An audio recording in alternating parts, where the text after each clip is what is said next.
Yo, what is going on, everybody? Let me make sure. All right, this time mic is on and working. We ain't gonna have no problems recording a silent ass video like we did last time. So we ain't gonna have to go and redo it all. Um, First off, thank y'all for joining. This is another Mobetta trading video. Today is June 12th. It is Thursday. And we've obviously had some selling action in crypto on Bitcoin. And then, of course, with Bitcoin goes everything else.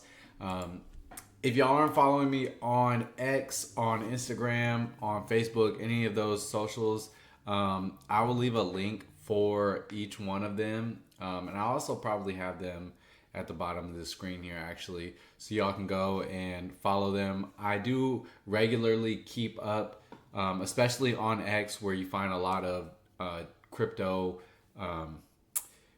people, a lot of crypto news, a lot of crypto talk. I'm very active on X, just laying out my ideas. And of course in Discord as well. If you haven't joined the Discord already, I highly recommend that you do that.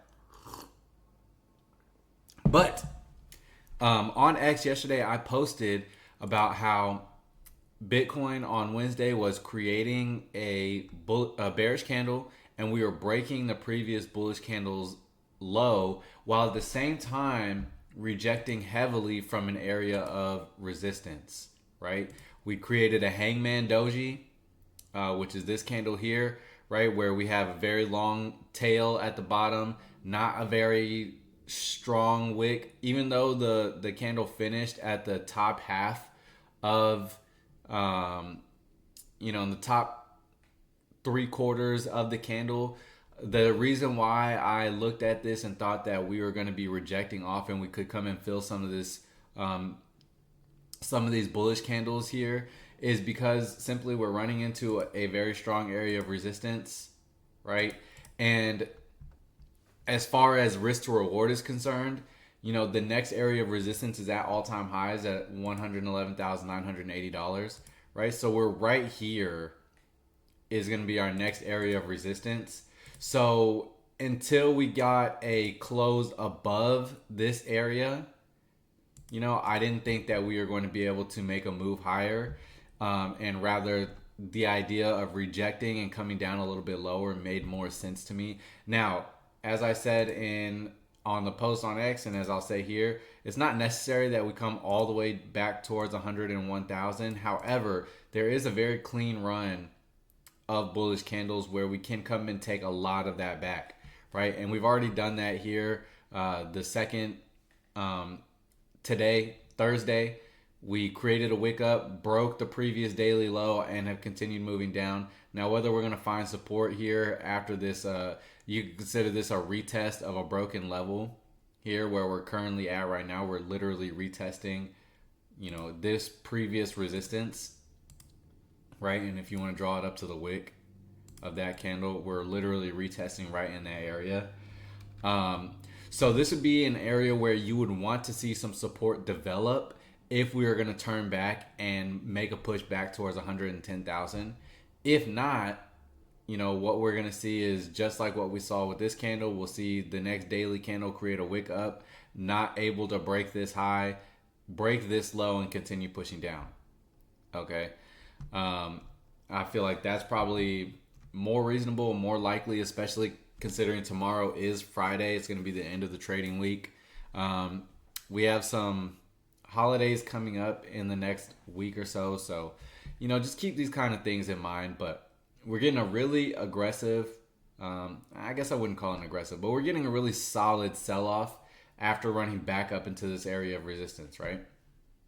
So again, our next closest area of support is at 101,000, give or take $350, give or take a few dollars, however you want to, however you want to classify that support is up to you.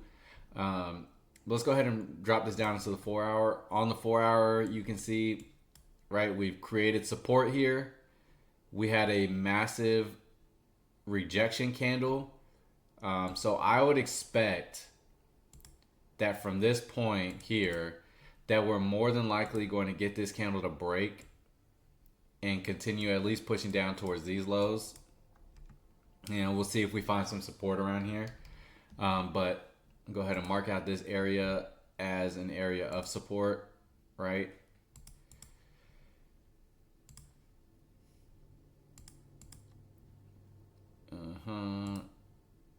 Okay. So, just like anything else, you got support created, a huge rejection candle. Now, in order for us, the only way we could go long, and we're starting to break here even as I'm speaking, but the only way that we could go long is if we got a candle to close above this area at this point, right? Because otherwise, this entire area is an area of rejection.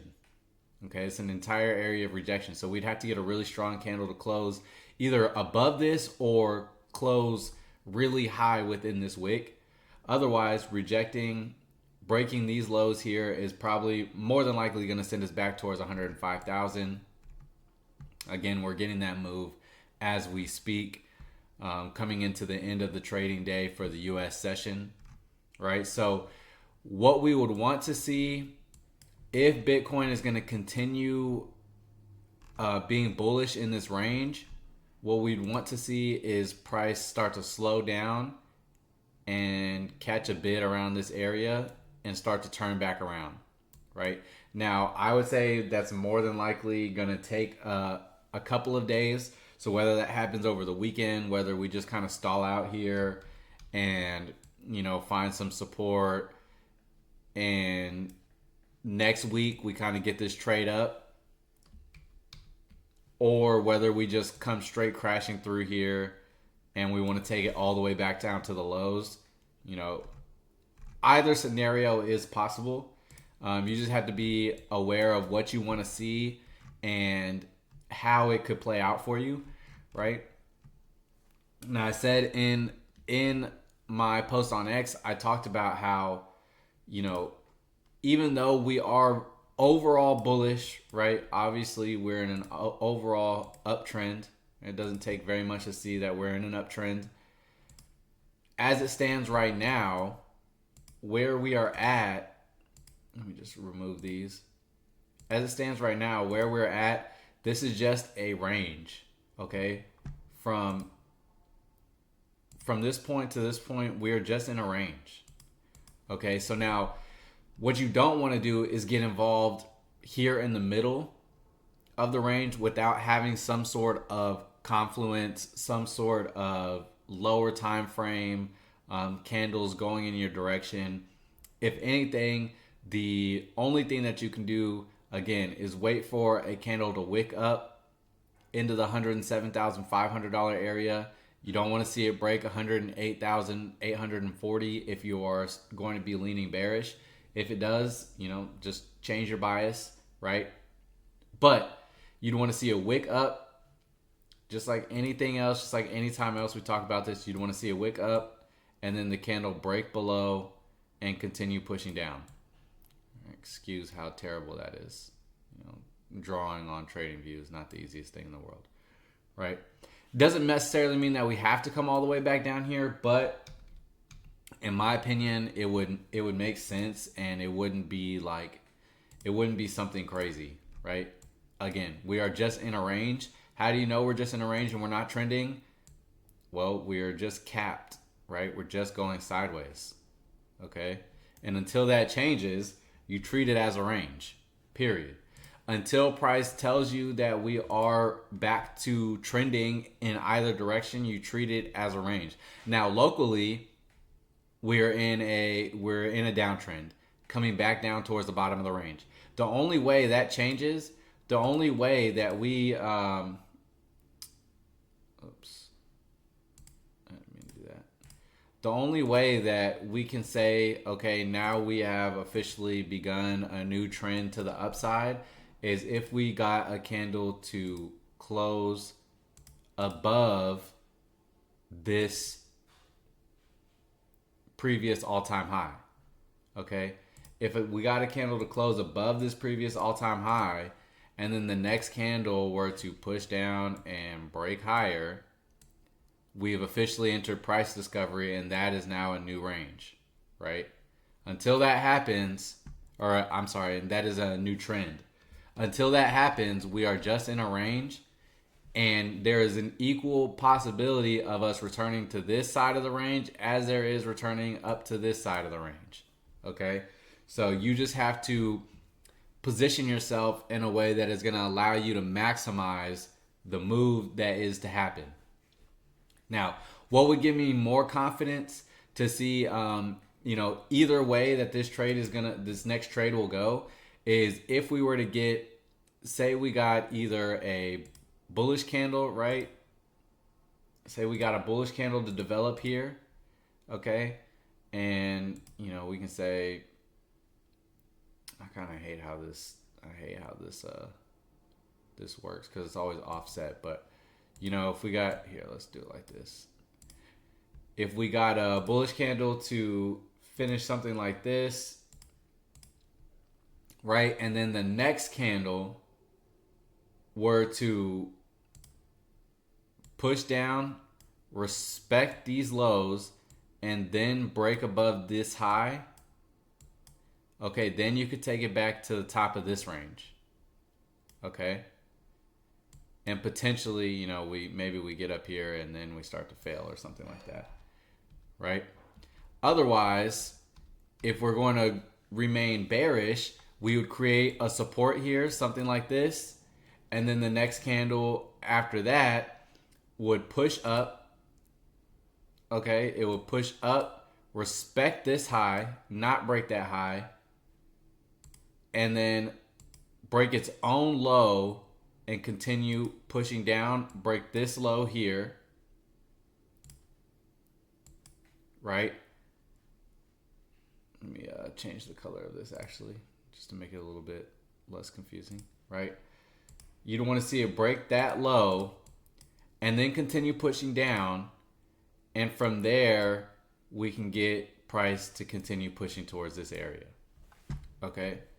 Until either one of those scenarios happens, at this point, there's nothing really to do. Your area for entry was here at the break of this low, right? Your area for entry is no longer, reasonable. You shouldn't be entering here. You should only enter at the break of this low. And I would say only if you get a decent push up before breaking this low. Okay? Right now, you got a 4-hour candle left, which is going to make up this daily candle, right? You got a 4-hour candle left to continue breaking lower. And yeah, I would just say that it's not in your best interest to take a trade at this point. If you wanted to, try and capture this downside, you would have to wait until this low is broken and your stop loss will go above the high that it's currently creating, or whichever high it creates.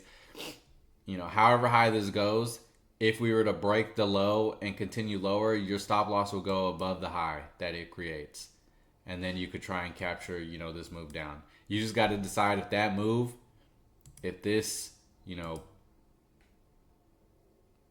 $1,000 move, 100 pips or so is worth it for you, and go from there, right? Yeah, that's really all you can do right now. Again, we have support a little bit lower here, and it's kind of hard to, I would say that this area down here is probably your better area of support. It kind of coincides with both areas as we consolidated before breaking up. On the 1 hour, see, even on the 1 hour, it's a pretty good area of support down here. So we could easily see price trade lower into this area of support before finding, catching a bid and reversing up towards this resistance area, right? Maybe it gets something like this. Who knows? Who knows what price is going to look like, but we can always just expect something to happen and act accordingly, okay? So at this point, there's just nothing to do. Nothing to do. But where your area of interest should be at. your area of interest should be to get long. Your area of interest is down here towards this area, as close to this area of support as you can get. To go short, the only thing that you could wait for is a retracement up here and then a failure.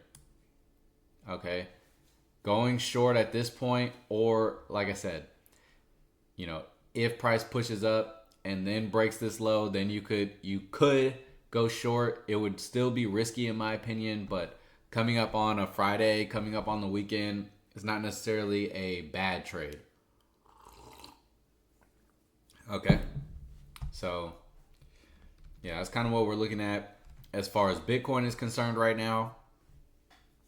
And yeah, there's nothing much more to it.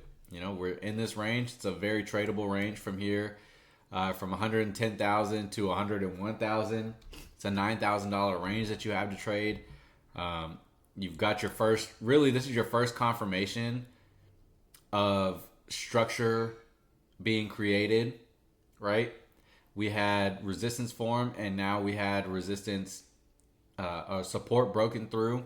So until support forms and breaks resistance, you can expect that we're going to continue trending down towards your next area of support. Okay, cool.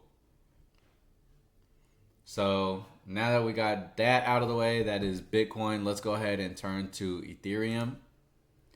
So Ethereum, this is unfortunate, actually. This is an unfortunate kind of development for Ethereum because this is looking more like a fake out than it is looking like a break and continuation higher, right?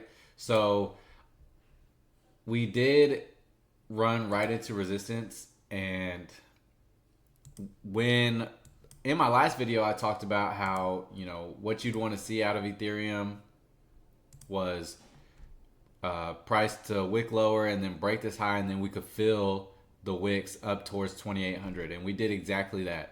If you go watch my last video, I talked about how we wanted to see, you don't want to take a trade right here at the top of this candle. You'd want to see price create a lower wick and then break the high, and then we could come and fill.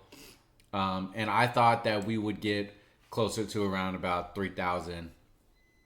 I just thought we were going to be able to, with this sort of consolidation, with this month-long consolidation that we've had here, I thought that the break up and out of this consolidation was going to be a lot heavier, I guess would have a lot more fuel to move higher, right? And, in typical Ethereum aid nature, it just didn't, right? You got the push higher, you got the sweep of these highs right into resistance, and at the first sign of resistance, it immediately rejects away. Okay, that is typical of Ethereum because Vitalik Buterin is full of AIDS. He is full of AIDS, and he's worried about e-girls and bullshit and not about the prosperity of Ethereum, unfortunately. So just like Bitcoin, we have, I wouldn't say that this is your area of support. At this point now, we have an area of support at around 2,500, 2,497, right? We got really bullish price action right into resistance, and we just could not close above this area. Okay, so now I would expect that unless we're going to form some sort of support here, right? Unless we form some sort of support in this area, that would allow us to just, range until we could get a breakout. Unless we get something like this to develop, our next area of interest is going to be down here around $2,500. That would be our next area of interest to go long. Now again, if you want to get short at this point, you just wait for a candle to wick up and then break the daily low wherever that low may commence. Wherever that low may come in, I should say, not commence. Wherever that low comes in, you want to see a candle break or wick up and then break the low to continue moving down towards your next area of support at 2,500. Now, personally, I don't think that you want to really see a close below 23.88. I don't think you want to see a close below here, because at this point, we've been consolidating for so long. Let me just get rid of this. We've been consolidating for so long that if we were to get a candle to close below here, there's a really high likelihood that we can trade all the way back towards 1,800, right? And if you are bullish on Ethereum, you don't want that to happen, right? You don't want it to take back this explosive move up. Okay, now we got a long way to go until that happens, but just be wary. If we get a close below support at 23.88, 23.90, that is worrisome. Okay. Just like Bitcoin, though, you could still trade back into here, find some support, and then come back up to the upside. Right? Who knows how long this consolidation is going to last? But at this point, this range is not broken until we get a candle to close above 28.50. Right? Until we can get a candle to close solidly above 28.50, and it would even be better if it closed something like this. Then you could say, okay, this range has officially been broken, and the next area to target would be around 3,300. All right. So understand that, you can get some pullback happening as long as we hold support around 2,400. It's still fine. It's still just in a range, right? And yeah, so we can drop down on the 4 hour.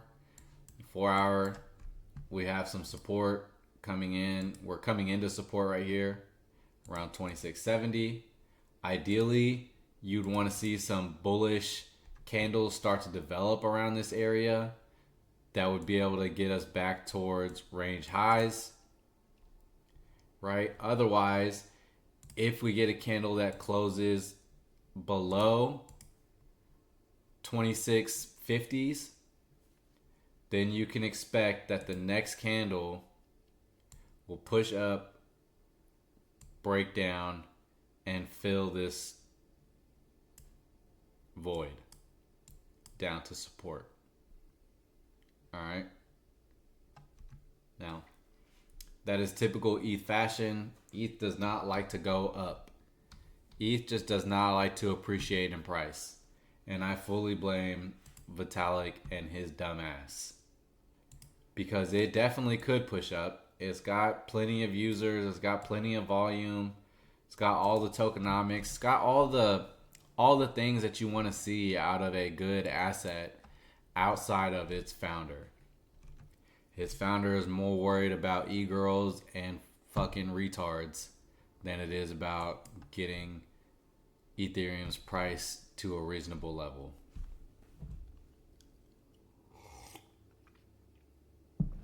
Okay, it's no surprise to me that at the very top, at 28.55,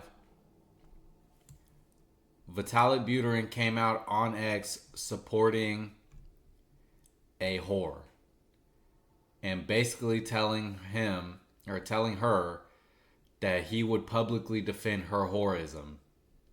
That literally marked the top of this rally for ETH. I shit you not, go look it up. If you don't believe me, I would not tell you a lie. Right? But, if we're looking at this just from an objective point of view and not like a bulltard, this rounded top here looks just like this, right? Or looks just like this, okay? Or looks just like this, or looks just like this, right? So it's hard to assume that we don't at least come back down and fill some of this void. Okay. I would say it's more likely that we're going to do that than finding support here and rounding back up. Until we get something that proves otherwise, I would imagine that we're going to come and visit at least close to the lower end of this range. Okay? But as long as you know that, once we get into the lower bound around 2,500, between 25 and 2,400, you can start to dabble a little bit more in buys. Right? But yeah, I mean, shit, at the end of the day, ETH is in a range just like Bitcoin is in a range, just like everything else is going to be in a range until something breaks. Right? So yeah, that's how I feel about that. Okay? And the last one I'm going to touch on, typically I would touch on Solana, but I feel like Solana just looks like absolute shit. Right? Like it's had a very hard time finding any type of fuel to move higher. This is a good example of seeing support form and support break. Boom, broke support, came back, retested support, and now it's moving its way back down. I would imagine that Solana probably gets back down towards at least $143. This is another area where you don't really want to see Solana break $140. Getting back into the $125, $130 region would just be tough, right? It would just be tough. I mean, it could come all the way back down towards $105 and still be okay, but I just don't think you really want to see that happen, personally. You want to see this range hold that it has been developing, right? So it could definitely come back down towards here and before it versus its way up. Now what you got to understand though is that markets move on sentiment, and if Solana were to break all the way down, say it got all the way to $100, at that point would be maximum fear, right? Just as Ethereum breaking down below $2,350, that would mark a maximum fear event, right? Bitcoin breaking 101,000 and heading back towards 93K, that would mark a maximum fear event, which oftentimes will mark the bottom, right? So just be wary of that, right? There are some good things, to look out for. But yeah, Solana just does not look good in my opinion. At this point, it doesn't. I would expect that $143 is in the books, right? You can probably almost bet your bottom dollar on the fact that it's going to come down towards $140. Okay.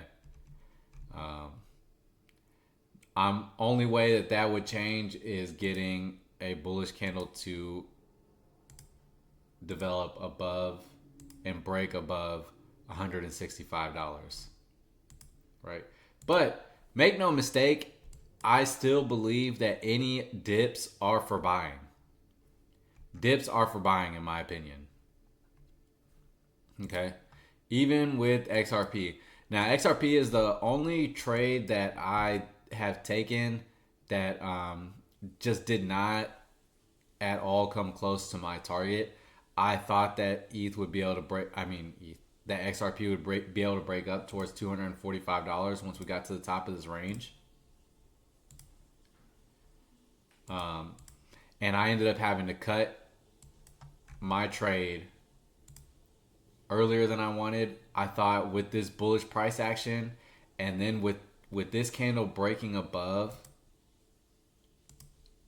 resistance, I thought we were going to be a sure in line for $2.45. Okay, and as soon as price started rejecting on lower time frame, rejected below 230, I just cut the trade. I cut the trade right here below $2.30. Still made a decent profit. I made about a $750 profit, but I was targeting higher. I was definitely targeting at least these highs here at 235. And, kind of like Ethereum, because Brad Garlinghouse and Ripple love to dump XRP on retail heads, you know, it just is what it is. We didn't get the rally. We got a really hard rejection and have just been moving down ever since, right? And you can kind of see this pattern looks very similar to what is developing on ETH, to what is developing on Solana, right? All of these patterns are similar. This pattern is similar. Okay, so you can just expect that downside targets are likely to be hit. XRP has some support around $2.10. Has more support here at about 220. Ideally, you'd want to see it catch a bid and start to, flatten out so we can get a turnaround. But knowing XRP loves to reject and reject hard. Just as it likes to rally hard, right? It will rally hard, but it will reject just as hard. Okay? And at this point, now that we've broken supports, all right, we've broken support here. We've broken support here.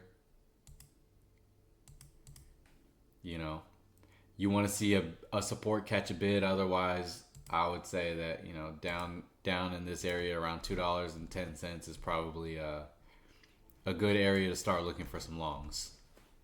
Okay. Again, everything is just in a range. Just in a range until it's not. All right. You just have to know what you want to look for, what you want to see. Same thing always. Right? The good thing about being a trader is that whether price is going up or down, you can maximize on both sides of it.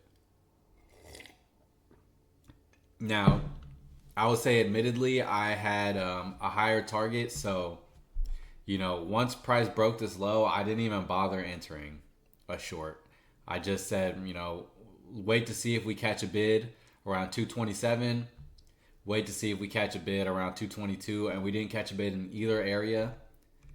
And so I'm just not in a trade. I'm just out of the market right now.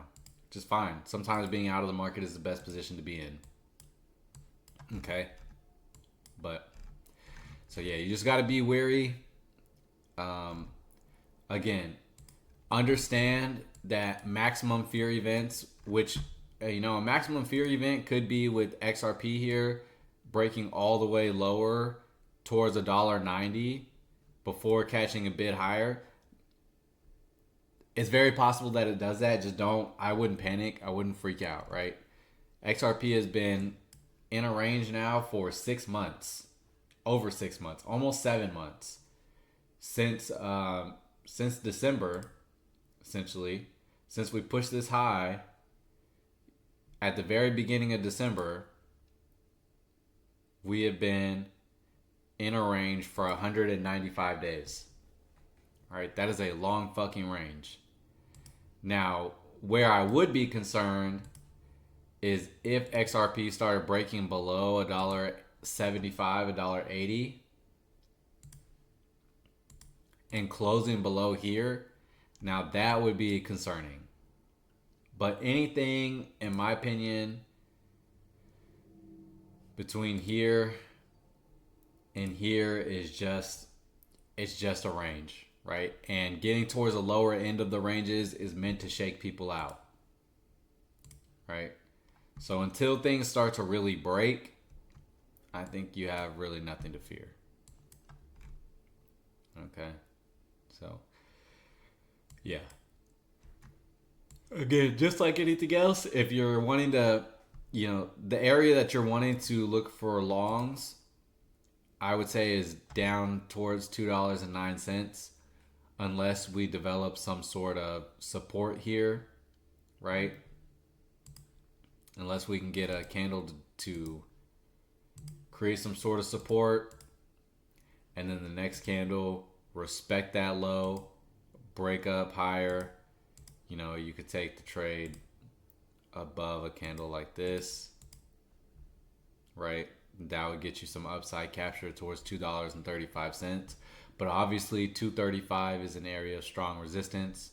So, you know, you would need to see a candle break above here in order to have confidence that you're going to move higher towards $2.45, $2.50. All right. But as of right now, if you just look at this objectively, like we're just rejecting really hard.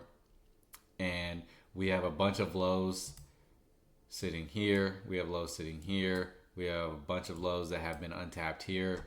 So it's very plausible for XRP to trade into this $2 area before catching a bid. It's very plausible, right? So, yep. That's that's all what I'm looking for right now. Again, we're coming into the weekend, so just be wary of putting on any trades right now. You could be very well correct to take a short now, but just be mindful of the fact that we've now moved down, 6.5%, almost 7%. Taking a short would have been ideal at the break of this low or at the break of this low. I don't think that it's positive EV to be taking a short here. Though you could still get a good move out of it, I would just be wary. Markets will chop you to death before they give you your target. Okay. So, yeah. All right, man. I think that kind of does it for us. Yeah, there's nothing really much more to say now. We just have to, I think, let the weekend play out, come back Monday, see where markets are at, see where price is at, and see if we can, get some good trade ideas in come Monday. All right. Cool. All right, that's going to do it for me. I appreciate you all for taking the time to watch this video. If you have any questions, if you have any comments, if you have any other assets you want me to take a look at, leave a comment. Let me know what you want to see next, what you would like to see included. Let me know if there's anything you're not understanding, if there's any way that, you're confused by price action or whatever the case may be. Leave me a comment. I'll try and address it the best way that I possibly can. But until next time, I will catch you guys later. Peace.